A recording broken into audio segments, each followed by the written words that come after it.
So this is a video that's going to go over 5 tips for the Spark. First one is firmware rollback option. So basically on the top right there's a triple line icon there. You do need to be connected to your drone when you do this, but you hold it down for about 3 to 5 seconds and then you get presented with a screen.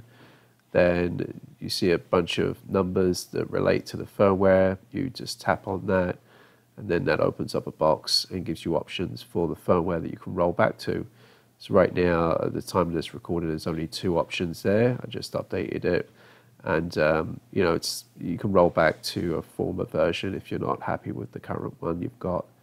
Second tip is Midair Catch. You don't need the drone to land in your hand. You don't need to wait for that to happen.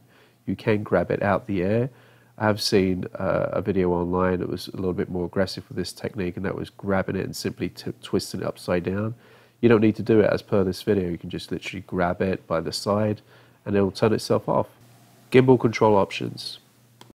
So this is a video that's going to go over the 3 methods in where you can control the gimbal. So the first one is the one that everybody knows about, and that is just enabling the pitch roll here to be modified by your actual phone itself. So when you tilt the phone backwards and forwards, you can see the gimbal going up and down. This is a pretty common, useful method of controlling the gimbal on the DJI Spark. So when you're done with this, you can actually just lock it off, and when you tilt your phone backwards and forwards, it stops operating it. But there is another method where you can control the gimbal just by using one of the buttons, arrows up, arrow down, next to the record button here. So again, if you press that, it takes it down.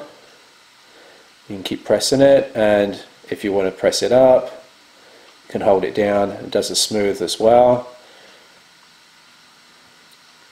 So there is no drag down, as you can see. You just literally got to zoom up or zoom down. Sorry, pitch up, pitch down. That's number 2 on how to control the gimbal. And the third method is just holding down on the screen.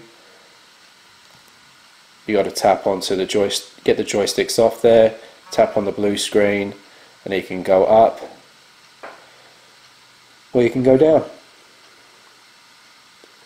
So these are 3 very simple methods to control the gimbal on the DJI Spark, and this is all pretty useful stuff. So to go back to joystick mode, again you just tap on the icon down the bottom here, and you can adjust it how you want.